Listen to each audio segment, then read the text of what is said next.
Well, I've been here 65 years so far, except for when I went to school in North River, 4 years. Right. And that's the only time I've been away from Mud Lake. Place if Oh, you've gosh, never yes. left. And What's it like to live in Mud Lake? Oh, it's unreal. Quiet. Lots of freedom. Go wherever you want. Do whatever you want. Yeah, spring and fall is the best time. Quiet. Quiet. You know, we're kind of isolated, but we prepare for spring and fall for groceries and stuff. And, you know, we can go in the boat for a ride or go for a paddling canoe, go for a walk, do a bit of work outdoors. Right. Does your day play out for you? Were you home all day then? Oh yes, we was home all day watching the water rise and down in the basement starting to pick up things and the water was coming after supper, so I think it was water started coming in the basement, so we said, well, what can you do? Let us stay there. You know, the deep freeze was up, I think it was on 4 cement blocks and the water was touching it then. And my washer was down there, that was in the water. And that time, what time was that? Around after supper it was. Wow. Yeah. And then, according the night went on, it's still rising. I said it was after dark, and we opened, looked at the door, and I said, "Well, water's still rising. What are we gonna do? Just watch it." We prepared to go wherever we could go. I think it was, yeah, because I called my sister in the evening. I said the water is rising high, fast, so keep your phone on all night in case they got a call, you know. So 1:30 we got a call, said we had to leave, so we got ready. I said, well, what do you take? He turned and said, I'll get the boat ready. He paddled from the doorstep in a canoe to the fence to get his boat because there was only 2 steps out of the water. And I said, okay, I'll get some clothes ready. And I was going around the house like I don't know what. I had a gym bag, of course. I shouldn't say this. First thing I took was my pillow because I can't sleep without my pillow no matter where I go. And I said, okay, our medication and changing the clothes each. And that's all we went with. Yeah. When we went next door, picked up Benny Martin and his dog. And then we went down, picked up Dave and Ann and their 2 dogs. Ozzy. And the water, when Dave opened his door, the water rushed in his house. Picked up Ozzy. And then we went back and picked up Ozzy.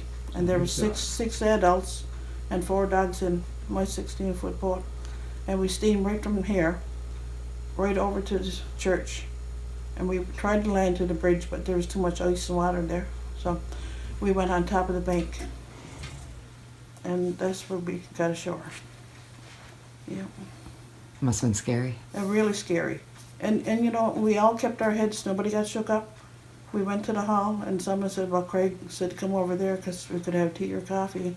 And we all went over to Craig's and Christine's and we had coffee and tea and toast and fruit and everything at Craig. We had, you know, really comfortable there until the chopper come and if I was getting daylight in the morning. Right.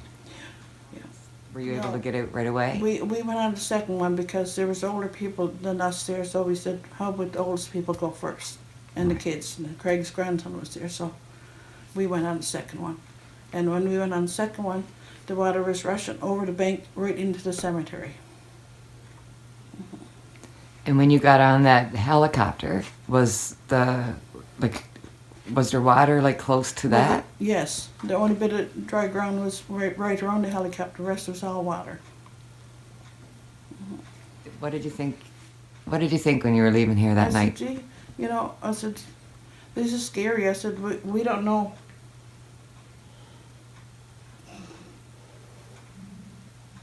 No. Hard to talk about. I can't help it. I know.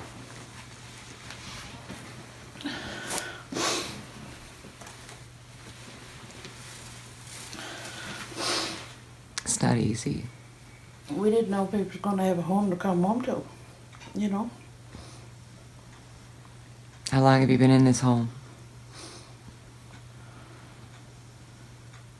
42 years? Yeah. Yeah. Mhm. Yeah. That's about them. Everybody was. Nobody got shook up. I said, you know, No, we gotta keep our head because look at the night we had to leave, raining, snowing and blowing, and the ice was coming in the channel, dark.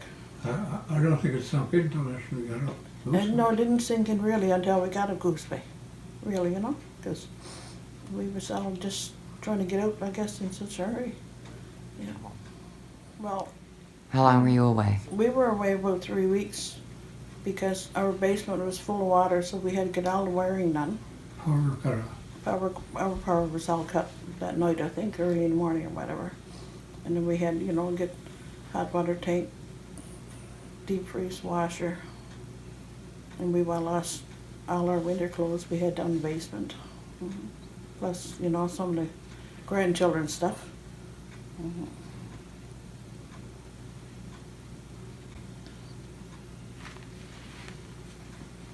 So 3 weeks after, and you came back, and you've been here since. Yep. Yep. And how do you feel about it? Is Mud Lake still the same peaceful place? Do you still? I don't feel comfortable. It doesn't? No. Because we just don't know what's going to happen over the spring.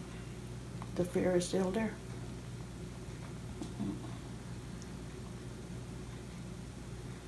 And I'm not sleeping good at nighttime. No.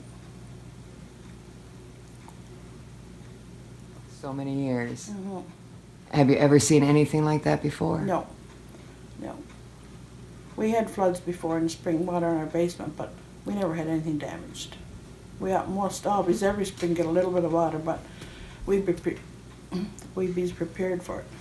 We had a deep freeze down there, but of course now, bought a new one that's in the spare room, not down down basement anymore.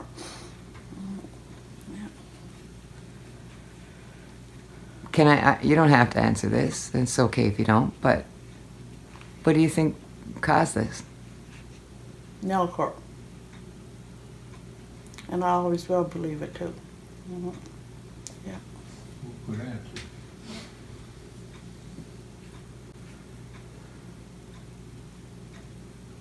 You think you'll continue living here? If we don't get another flood this spring, because if we do get a flood this spring, we just can't take it anymore. Too much damage. We're still trying to get over the damage and stuff we had. Because every now and then I'll go look for something that's it's gone, lost in the flood. Anything that you might have forgotten that you'd want to share? Well, I'd like to thank Craig and Christine for having us over that night. We had to go over to the community center. At least it took us in the warm, gave us coffee, like I said, lunch.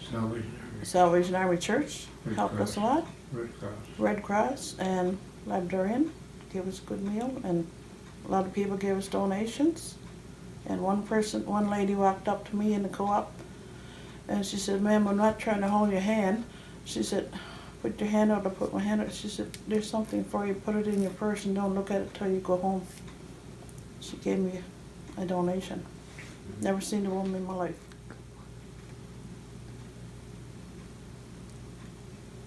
If you could live anywhere, you'd be here. Oh yes. You'd never move. No. It's your home. It's my home. Yeah. We can go down skidoo in the wintertime, go in boat in the summer.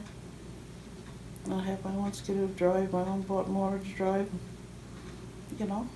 Freedom.